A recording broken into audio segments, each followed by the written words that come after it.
Hey, everybody. Welcome to the Climbing Sycamores podcast, where we look at today's topics to get a better view of Christianity. I'm Annie Beege, and I'm joined by my friends Ben Sadler and Matt Harbach.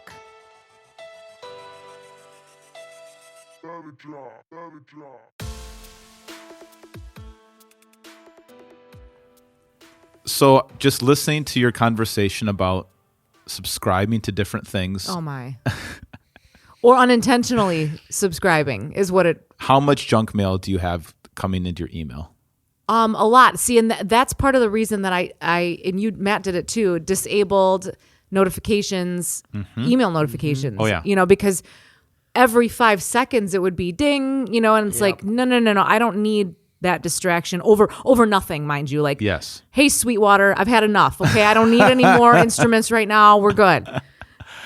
One of my favorites that I've gotten now a couple times is if you look at something that you might, like if you're shopping online, you might buy something. So you like look at something, and I wonder if it like counts how many seconds you look at it. I thought about that because too. Then I get an email the next day. It's like, wait, you want to look at this again? Yeah. And it'll send you back to the same item you were looking at. And you're like, whoa, how did you know? Because that, like, maybe that wasn't the only thing you looked at. But it must like the track. length of time that you're they had spending that open on it. for 20 seconds. Yeah, they right. were reading they about were browsing it. Yeah. And then perusing. All behavior modification stuff. gosh. It's all checking on your behavior. My favorite thing with that email is that it says like, you have great taste. Ooh. You deserve and Flattery will get you everywhere. Let me buy that. Under the line, it says, you deserve what you want. Oh, yeah. Yes, I do. Yes, you know what? I do. I'm going to buy Thanks. that. Thanks, Yeah. Amazon.com. I need another water bottle. Yeah. I deserve it. Brutal.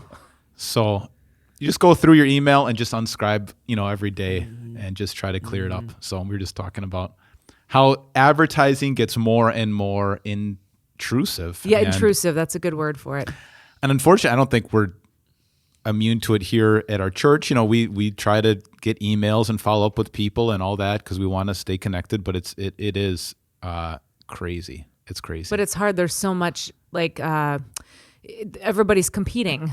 You know what I mean? So businesses are competing for your dollar and your attention and your, consumership and attention economy is what it's called, right? Where you're trying to win eyeballs and you're buying eyeballs and how long you look at something, and that's really how much they can get you hooked. And I was listening to a TED Talk and they said, only drug dealers, only drug dealers and social media companies call their clients users. So there's something with that. So Have you guys have seen Parks and Rec, right?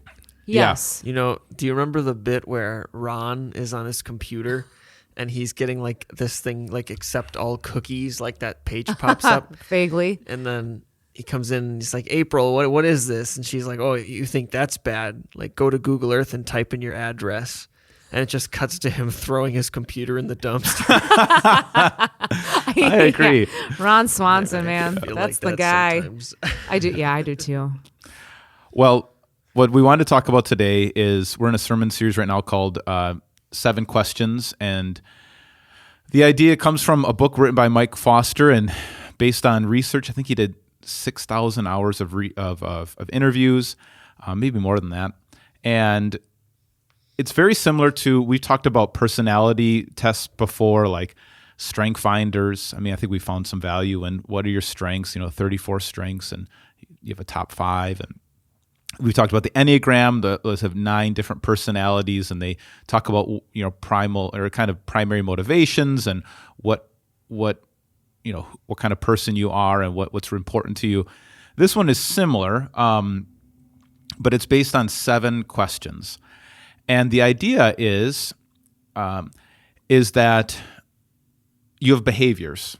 So you have some behaviors that you don't like. Let's say, you're snacking at night, or when you get stressed, you zone out on your phone, or you find yourself flipping out at people for no reason. So you have these behaviors. And you can try to change your behaviors, and sometimes that works, but it's kind of like, brushing your teeth while you're eating Oreos. It doesn't last very long, and it doesn't really always help. And and then you have underneath that, you have thoughts. And lots of times you'll go to maybe see a therapist, say, if I can just change my thoughts, then I can hopefully change my behaviors.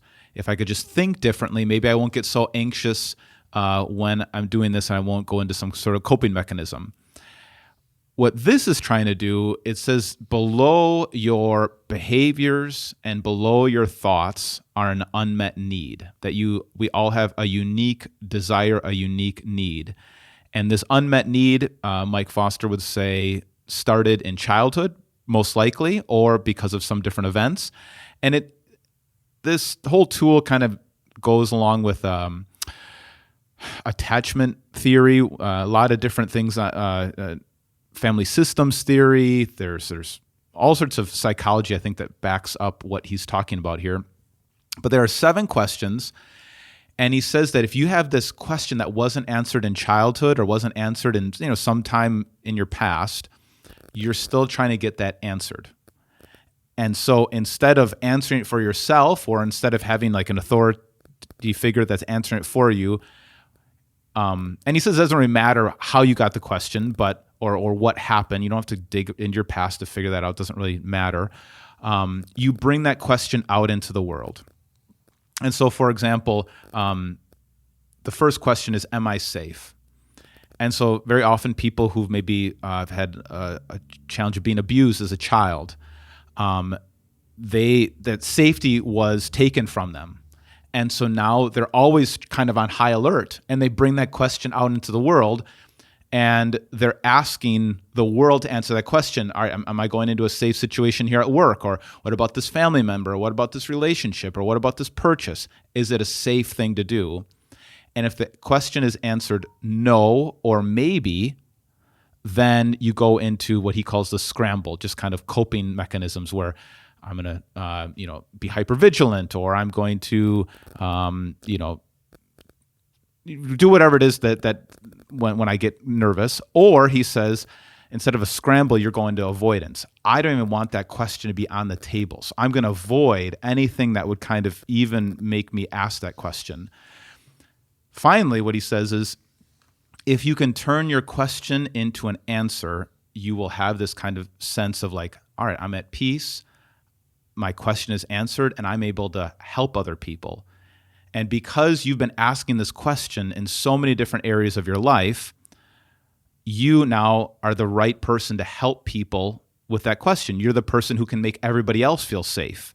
So you can go around, you're the safe person because you have a PhD in trying to figure out safety. Mm-hmm. So I think there is some pretty good stuff here. So I don't know, I don't know which way we want to go with this. I have a question. I do think so. Like when we talk about let's pick on the "Am I safe?" question, and how it kind of stems from childhood, and could be from abuse, or maybe you live in a bad neighborhood, sure, or could it just simply be that you live in a family where the family is constantly like, even if safety really isn't like an issue, right? But the family somehow, maybe the parents have this type of issue, and they're bringing it out. So it's kind of just the environment. So maybe whether it's real unsafe, like lack of safety, or perceived. Could it be inherited or not? Like nature or nurture? Kind of. Sure. Or, Yeah, a lot of this is perceived, or, I think that's why maybe somebody would go to therapy if they're feeling unsafe all the time. They're trying to change these thoughts. And how can I because their perception. It's maybe I wasn't safe at a time in my life, but as time goes on, am I still in that situation? Is that really my reality now? Yeah, is it reasonable to think that way? Yeah. Mm-hmm. And so what's helpful with this, I think, is once you figure out what your question is, you realize I don't have a lot of things that I'm concerned about. And if I have a lot of these, like if I'm starting to go haywire in my life right now, it's probably because I'm uncertain about this question. And so I think that can be a really we just want clarity in our life. And a lot of times we have these things where like, I don't know why I feel so anxious. I don't know why I'm so scared. I don't know why I'm so angry. I don't know why I feel these things. There's a lot of different ways that we could take this. Maybe I could just kind of give a general overview of the idea. And then I want to talk maybe about how the gospel, why this is something we should be talking about at church, and how this connects with our faith. Mm-hmm. And then stop me along the way if there's anything that like jumps out. So the first one, if your primal question is number one, am I safe? That's the first one. Number two is, am I secure? Number three is, am I loved? Number four is, am I wanted? Number five is, am I successful? Number six is, am I good enough? And number seven is, do I have a purpose? A lot of those feel very similar. They do, and they're put together because they kind of play off each other. So somebody who it says, I am safe, well, it's probably also connected to security. So that's why it's very similar to Enneagram in that way, where the one next to it is very similar.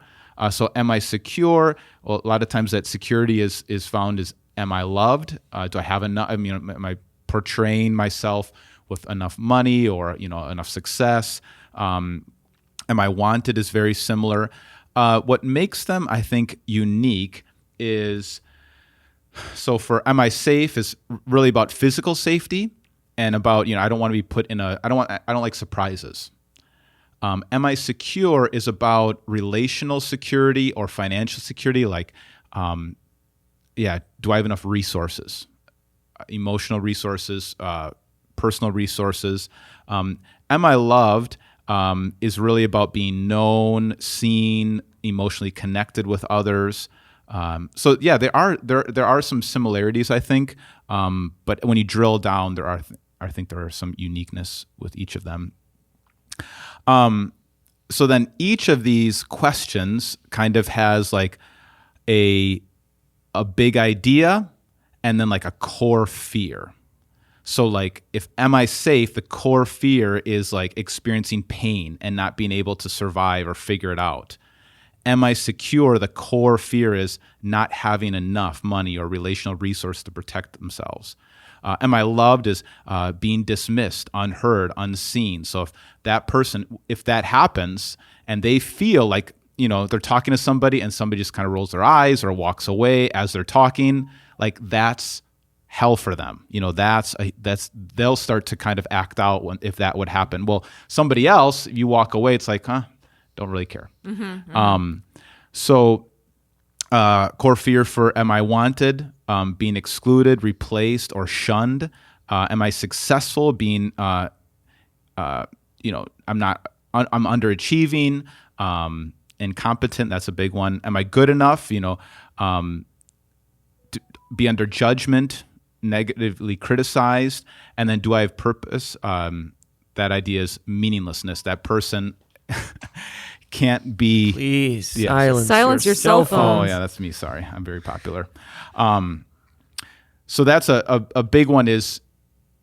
So each of these has a core fear, and when that core fear is kind of realized, that's when they go into scramble mode. That's when they start being anxious. That's when they start being.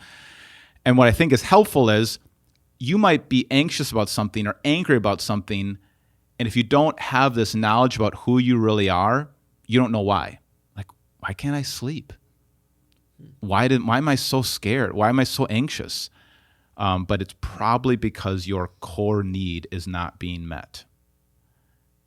So I think it plays out. I've been working with people with this for the last couple months, and every time I've worked with somebody, like, that explains so much in my life. Now I get why I'm doing that. The key to this then is once you figure out. So for me, do I have a purpose? That's your primal? Yes, that's for me. And this is how it plays out in my life. I can't stand doing things that don't matter. Like, it will drive me nuts. And if I feel like I'm in a job or a position that's not helping people or not doing something that matters, I will start to I'll start, working extra hours. Mm-hmm. I will start doing more things to compensate. What you're doing is you're trying to force the answer. So when you feel like that question is not being answered, you're forcing it. So I'll force it by, all right, I'm going to put more on my schedule and I'm going to do more things and I'm going to try to help more people until I finally feel like the problem is when you're overacting like that, it's never going to actually answer your question. Mm-hmm. So somebody who has that, they'll keep switching. I think about very often, I'll add way more things to my calendar. I'll start asking to speak at different places, or I'll start writing some more, or I'll start to coach more, or I'll start to do these things because I don't believe what I'm doing matters. But that leads to burnout. It leads to burnout. Yeah, exactly. It leads to burnout. It doesn't help. You're actually asking them to answer your question, which is not actually helping people. It's coming out of insecurity. Or then I will avoid the whole thing altogether, where I'll just shut down and not do anything because I don't even want to present that question. I don't even want to ask that question, do I have a purpose? So you get really, isolated, or you don't want to participate. And that makes it worse because then you're like, I am really not being purposeful. Like, exactly. Yeah. So what changes everything for somebody like myself is not necessarily doing anything different, it's believing something different, that I do have a purpose. You turn your question into an answer. What I'm doing actually is meaningful. When you preach a sermon, it actually is helping. Whether people think it is or not, or whether you always know it does actually matter. When you write or visit with somebody, doing the dishes, it's a meaningful thing because I don't want to do them because they're just going to get dirty again. It doesn't seem to matter. But when you can turn that question into an answer, and then the gift is helping other people find their purpose, helping other people see that their life is meaningful. Because I've been asking that question my whole life, and so now I know what helps other people feel like their life is meaningful. And if you kind of look back on my sermons, you could probably see that this question is part of, how I kind of filter the scriptures and think about that. In that way, it just is such a helpful tool. Like, I'm acting out now, or I'm overworking. Why am I doing that? Well, it's because I don't believe this is a yes And answer. How does that relate to scripture and to the gospel? Is it just like, God has a plan and everything you're doing is purposeful? Exactly. Yeah. So then so verses for me that really resonate are like, I know the plans I have for you, declares the Lord. Or, that your labor in the Lord is not in vain. That's what I preached on for Easter. Those verses really resonate with me, that God not only has saved us, but he's given us good things to do. Mm-hmm. And that he could have done it all himself, but he wants to use us. Mm-hmm. And then I see that in other people too. And it's just something I think about a lot, where I'm thinking like, wow, look at that gift that Annie has. Look at that gift that Matt has. Look at how they're using that. Look at how that's having an impact in people's lives. Like, that's what's on my mind. And when you realize, when you start going through this, that's not on everybody else's mind. Mm-hmm. Not everybody's thinking like that. Mm-hmm. So the gospel for me is your life matters, in the sense of, God has saved you for a purpose, that he could have just forgiven you your sins and taken you to heaven, but he's decided to not only give you life right now, but a resurrected life. And it hits me in a different way than maybe other people. Oh, do mine next. Okay. All right. Yeah. So Matt and I have the same question. Yeah. But for different things, right? Perhaps. I think definitely, perhaps. This is like fundamentally at our core who we are.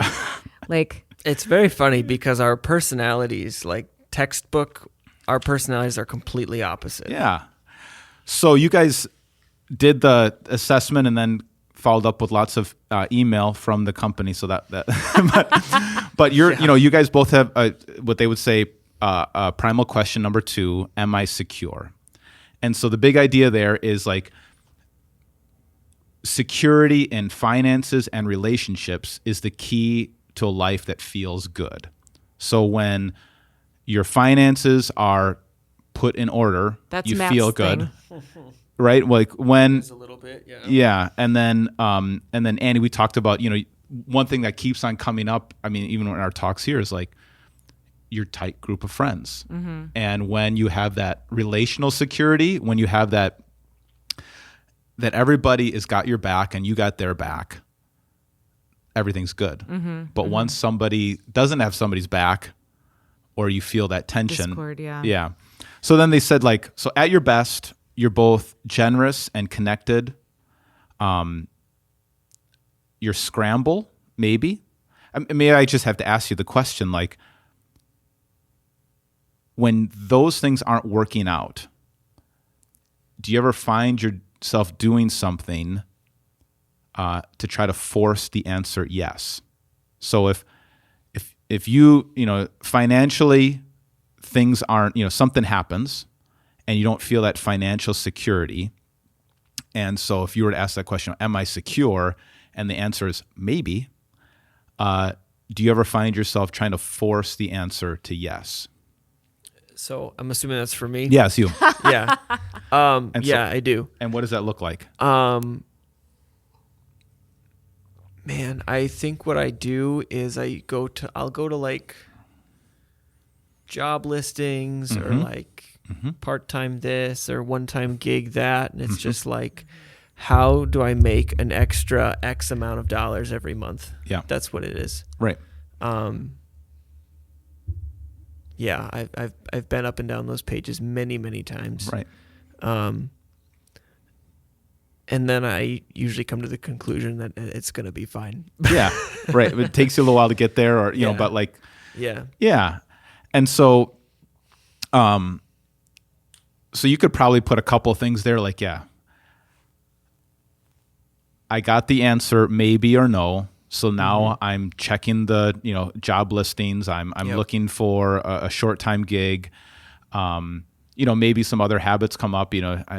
A coping mechanism or something like that you maybe feel. And then, there's the other thing that might happen where you might avoid it altogether. Like, I didn't even want to look at it.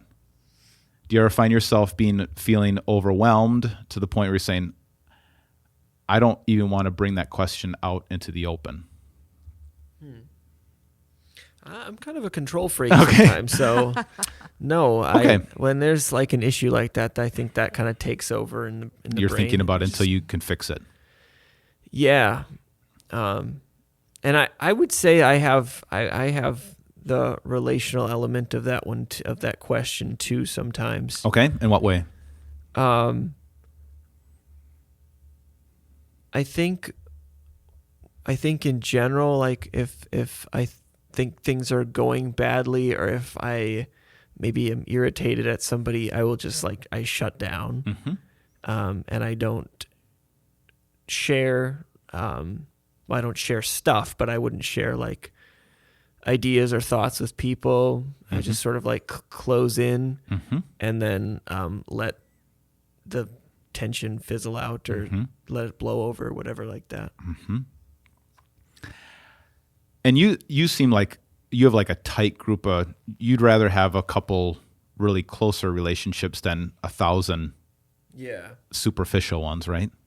Yeah. I think part of my thing is like, if I meet somebody and I think they're cool, or like I want to get to know them, then it's like, I want to get to know you, and we will become friends. Right. But if that's not the case, I try to keep as few people in that like kind of friends category. Inner circle. It's just like, I'm not going to like all your Facebook pictures. I'm not going to call you, Right. We'll see. I'll see you when I see you. Yeah. Yeah. So kind of the kryptonite they would say is like instability, whether it's financial, relational instability. Then the gift that you would have, or what changes that, you said, I'm okay, everything's going to be okay. Another way to say is, I am secure. I have everything I need. And when you can get to that, and you answer that question for yourself, and you're not asking every circumstance to answer that question for you, now you're able to actually help other people in that, feel secure, and relationally, or, even you probably, and I think I remember you even saying this, like you were interested in pursuing kind of like a financial advisor kind of thing at one time, or right? your YouTube series that you're talking about doing. And the way they would say this is like, because this has been on your mind so much, and you have tried to crunch things out so much for yourself, you see things that other people don't see. Where other people have been aloof, you've put in the blood, sweat, and tears of trying to figure this out. And so it actually becomes a gift, which a lot of times, whatever our adversity is, whatever things that we've gone through, lots of times that's what we have to give. So then you can put this together in kind of like a little map where you put this on one sheet of paper. We can say, all right, these behaviors are happening. I'm acting out. I'm checking the ads. I'm looking at short time gigs, and I'm going to work myself to death. My answer is probably not out there. Yeah. My answer has got to be more intrinsic, internal. It's got to be the gospel. And the gospel to you might sound like, God's going to provide everything you need for your enjoyment, and he's going to, if he takes care of the birds of the air, how much more is he going to feed you? And so the gospel resonates in a different level. So I don't know. That's kind of where you're at. I don't know. What do you think about that? It's kind of interesting having that question there because like after I kind of read through what the question's asking, it was like, oh, okay, yeah, I do all that stuff. I've never tied it to like a single, primal question before, and part of that is I'm thinking about it and I don't really know where that would come from, like a time in my life when I don't know what that root traumatic cause or was whatever. And that's why I've never done that before. But it's interesting that they have found that there are roughly 7 questions, This reminds me a lot of also existential therapy. Like these are some bigger questions that we all have. And what I think this also helpful with is like, you've never thought of it, but it's in your subconscious. Like I'm doing these things without having awareness. I'm overacting. I'm checking things. I'm trying to solve these problems that I don't even realize where they're coming from. And when you can just say, oh, my question is not being answered right now, it takes something that's subconscious and makes it conscious. You get a little bit more control and clarity in your life, and you can get kind of to the root. So I think that's the reason I bought a house, by the way. Yeah. It's just like I was going through that sort of like spiral of like, I'm not going to have enough. And so I was like, screw it, I'm going to buy a house. Yeah. It's probably the most rash decision I've ever made in my whole life. It was an impulsive decision. I made that decision in like an evening. Start to finish. So yeah. It's a nice place. I like the house. Yeah. I like it. I think it all worked out. Can we talk about you, Annie? What do you think? I don't think mine's right. I don't know. Okay. So here's another way to do it. Is so can you think of times where you kind of like maybe have been emotionally, is it angry? Is it I'm never angry. Hypothetically. Yeah. And yes. What is something that really ticks you off? Oh man, try to keep it to like just 5. I'm like, just name it. I mean, I think yes, and I think we've said this before. I've talked about before. Just like if I get hurt, then my natural reaction is anger. That's if I'm hurt, then I'm angry. Hurt like somebody hurt my feelings, or like my natural reaction is to lash out. So. That's not like an am I loved? That's like an am I secure question. That kind of seems like it could be either, right? I don't know. Well, so here's some maybe this could help too. Being hurt, so am I wanted is the kryptonite there, or the thing that really drives that person, really frustrates them, is being rejected. So this would be See, but at times I don't give a crap. So I it's like I don't know. Like it's one of those things where I could see myself kind of in almost every one of these. Well, no one likes being rejected. I mean, like, but right. I don't. That's but not like at the core crushing. Of So that would be one thing. Is like, what are the kryptonites? Maybe just can you read the kryptonites? Yes. Maybe I can be like, yes. For negative surprises, that's one of them. Some people hate like surprise parties. They hate They hate like, oh, guess what? Like adaptability is they can't be adaptable, and that's the I am safe. Like you ask somebody who's that's their core question. They want predictability. They want safety. Financial instability, again, we would all check yes to this at some level. These are just human questions. So we would say yes, but there's one that probably rises to the top. Indifference. So this is like, this idea is your highest emotion is feeling known and seen, emotionally connected to others, being dismissed, unheard, unseen. All right. Being rejected, excluded, replaced, or shunned is the next one. I think I don't like that. Okay. So what else? What were the others? The other ones is being seen as incompetent or underachieving. So a failure. If failure. This one really resonates with me too. I mean, I think, am I successful? Am I good enough? Those resonate with me. That's higher for me. All right. Judgment, to be negatively thought of or criticized. Like, I don't care. Okay.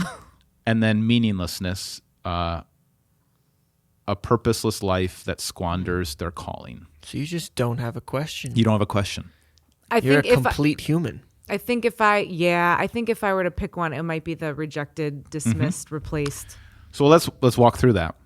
So at their best, that person is welcoming, and you're inclusive, accepting of others. It's in my top 5. Mm-hmm. Yeah. And then in a scramble, lose themselves in avoiding the sting of rejection. So, so let's think about that. Like, okay, I think I can. All right. I feel like sometimes maybe just acting out of character in order to get attention, or do you know what I'm saying? Like stuff that if I'm feeling that to me feels more. I feel the sting of that one a little bit more than the am I secure relationally. Like I feel pretty secure relationally, and if I have one of my many fights with my best friend that you all get to hear about all the time. I'm like, it's going to be fine. Mm-hmm. Like it doesn't really, but that one, I think. So yeah, being excluded, replaced, shunned, rejected. Because you got to remember what my top 5 like Clifton strengths are, winning others over, positivity, communication, includer. Yeah. So like that is contrary to who like I am, So that one makes more sense to me, I think. So, then the unique gift would be the ability to make people feel included, part of something, a strong in social settings, good with people, have a positive relational skills. Possess an innate drive to include others, especially outsiders, and make them feel welcome. Have a powerful connectors and team builders. So powerful. There it is. Yeah, that sounds sweet. Right. We got it. So, I knew that other one wasn't right. Yeah. So wait, what question is that? Is that am I wanted? Am I wanted? Yeah. Okay. So now, Annie, you are. Thanks, wanted. Matt. You're secure, and Ben, you're good enough. Yeah, there you go. And simple as that. So what happens with this is like, now, so yeah, when maybe you get angry every once in a while, like let's say you feel that, is there some, that could let you know, like my question is not being answered right now. I'm being shunned. I'm being excluded. Somebody's not being a team player right now, maybe. And so that I feel threatened on that one. That and tracks. So it helps, again, make it conscious, and so I think that can help. So yeah, I do think about, how you love to build a team, like your music team, how you love to connect people, finding the outsider who doesn't feel wanted or doesn't, as long as they're not too weird. Well, you'll hang on for a while, right? But then if that's betrayed with you, and then that's not good either. So, what are some of the things that you would say, like when you feel shunned or rejected? What are some of the things that you do? Yeah, I just to force that question. Yeah, I don't know if just like acting out for attention or like, I don't know, just, yeah, I would say that's probably. And then is there anything that, impulsivity a little bit. Okay. Like. What do you mean by that? Well, I don't know. Just, again, it's kind of just like not, just, I don't know, maybe just thinking about like getting attention, and like whatever that looks like. Mm-hmm.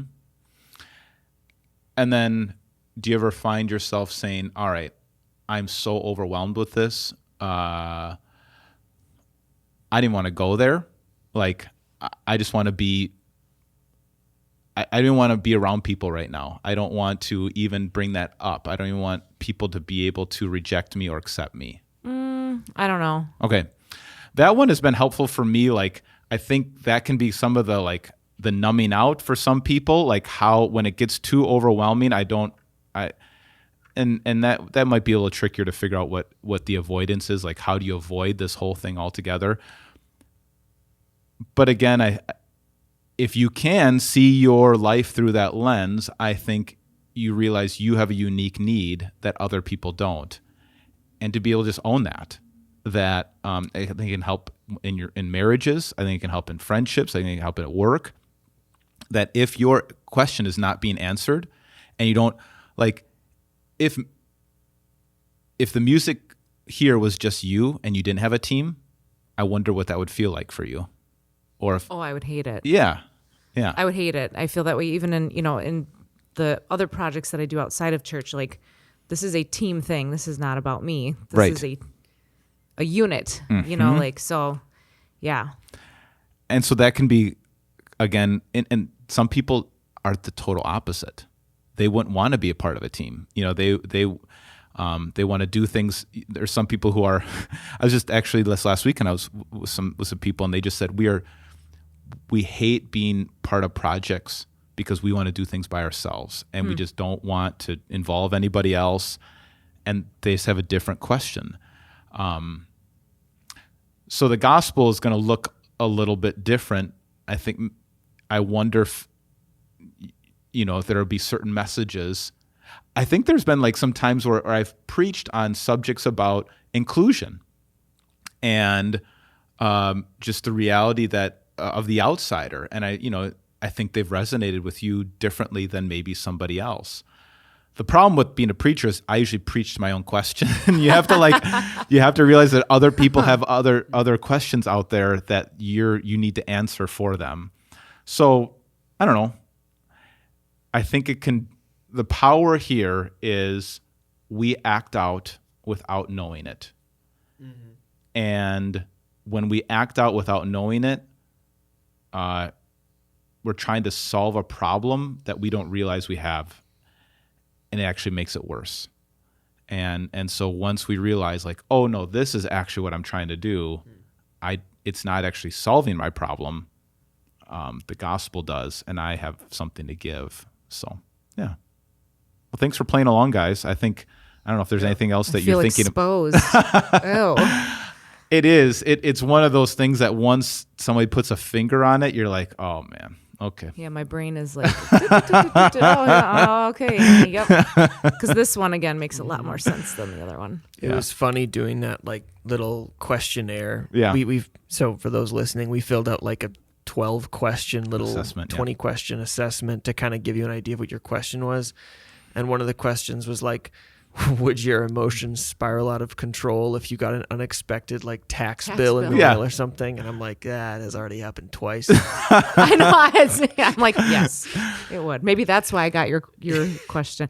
Yeah. Or do you check your bank account every day? I'm like, yeah, I do, but not for like money reasons. It's more for like, I just want to make sure there's no fraud, and I want to make sure that like, things are on the up and up, not because I'm like, Right. And I realized, because it drives me crazy, like when you buy something and it takes like 2 days to show up and you're like, where is it?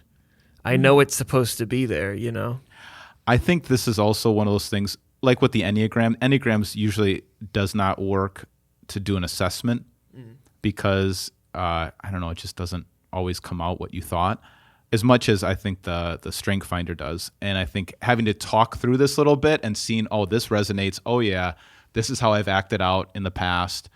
this is how I've tried to force an answer yes and overcompensated.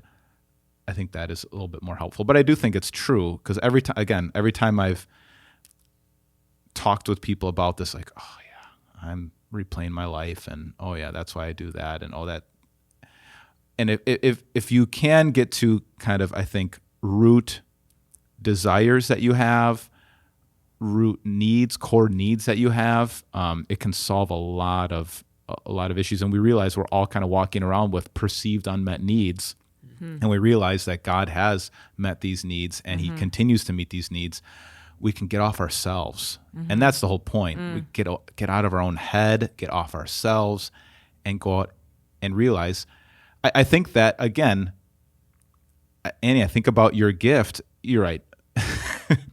You're saying, like, I'm not everybody, but you do have that winning other people over. Like, you use that gift to bring in the outsider. You actually often prefer the outsider, and make them feel included. And if somebody gets in the way of that, I think that kind of sends off some signals. So I think this can just help realize what our gift is and what we have to offer the world, what our purpose is, Mm-hmm. All right. Anything else? I don't think so. Okay. Thanks, guys. All right.